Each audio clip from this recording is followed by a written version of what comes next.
কিভাবে রেস্টুরেন্টের স্টাইলে চিকেন চাউমিন রান্না করা যায় আজকে চলুন সেটাই শেয়ার করব আপনাদের সাথে। তো এখানে আমি গরম পানি করে নিয়েছিলাম, গরম পানিতে কিছুটা লবণ আর কিছুটা তেল দিয়ে নিয়েছি। তারপর চাউমিনটা দিয়ে দেবো। চাউমিনটা আমি এখানে সেদ্ধ করে নেব।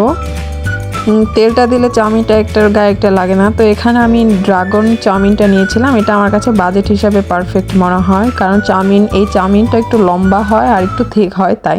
তো চাউমিন মেন একটু মোটা আর একটু লম্বাই থাকে। তো এখানে চাউমিনটা সিদ্ধ করা হয়ে গিয়েছে প্রায়। তো এখানে আমি ডিম গুলিয়ে রেখেছিলাম, পেঁয়াজ কুচি, রসুন কুচি, ক্যাপসিকাম, বাঁধাকপি, গাজর, এখানে একটা সিক্রেট মশলা তৈরি করে নিয়েছিলাম, আর এই যে ধনিয়া পাতা। তো এখানে চাউমিনটা সেদ্ধ হয়ে গেলে তারপর ঠান্ডা পানি দিয়ে নেব। ঠান্ডা পানি দিলে চাউমিনটা একটার গায়ে একটা লাগে না।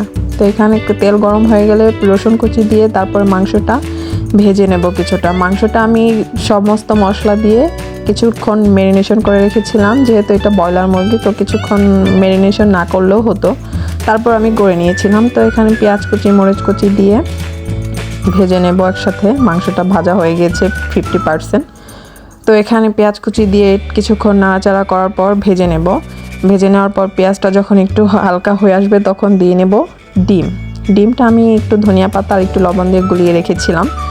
গুলিয়ে রাখলে ডিমটা ভাঙে না, আর এখানে আমার ডিম ভেঙে গেলে আমার ভালো লাগে না, তাই আমি ডিমটা একটু গুলিয়ে নিই যাতে আস্ত থাকে ডিমটা।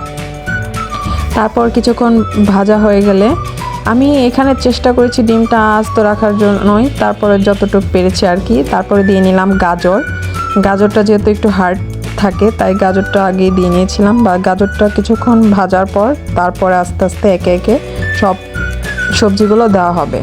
তো বেশি ভাজা যাবে না, তো আমি একটু বেশি ভেজে ফেলেছিলাম, তো একটু কম ভাজলে ভালো হয়। তারপরে দিয়ে দিলাম বাঁধাকপিটা আমার একটু কম দেওয়া হয়ে গেছিলো যদিও। তারপর বাঁধাকপি কিছুক্ষণ ভাজার পর দিয়ে দিলাম ক্যাপসিকামটা আমার কম হয়ে গিয়েছিল। ক্যাপসিকামটা আরেকটু দিলে বেশি ভালো হয়, কারণ ক্যাপসিকাম সবজিটা অনেক মজার। তারপরে আমি দিয়ে নিলাম আমার সিক্রেট তৈরি একটা মশলা। এখানে ছিল tomato ketchup, chilli flakes, chilli sauce, soya sauce, oyster sauce, সব কিছু মিক্স করা ছিল। তারপরে দিয়ে নিলাম চাউমিন। যেহেতু চাউমিনের সাথে মশলা ছিল না তাই এক্সট্রা আমি একটা মশলা অ্যাড করে নিয়েছিলাম। তো অ্যাড করার পর কিছুক্ষণ পরে এটা আমি মিক্স করব। চাউমিনটার মেন যত সুন্দরভাবে মিক্স করা হয় ততই মজা হয়। তো আমি এই সময়টা একটু লো তাপে রেখেছিলাম। তাপে একটু লো না রাখলে তারপর নিচে লেগে যাবে তাই। তারপর কিছুক্ষণ নাড়াচাড়ার পর মিক্স করার পর তারপরে দিয়ে দেব ধনিয়া পাতা। এই তো ধনিয়া পাতাটা আসলে চাউমিন, নুডলস সমস্ত কিছুতেই ধনিয়া পাতাটা দিলে একটু ভালো ফ্লেভার আসে, তাই আমি আর কি দিয়েছিলাম লাস্টের দিকে। তারপরে যে হয়ে গেল আমার চাউমিন। এই চাউমিনটা আমাদের যে রেস্টুরেন্ট চাইনিজে খুব চড়া মূল্যে খেতে হয়, তাই আমি চেষ্টা করেছি রেস্টুরেন্টের স্টাইলে পারফেক্ট কীভাবে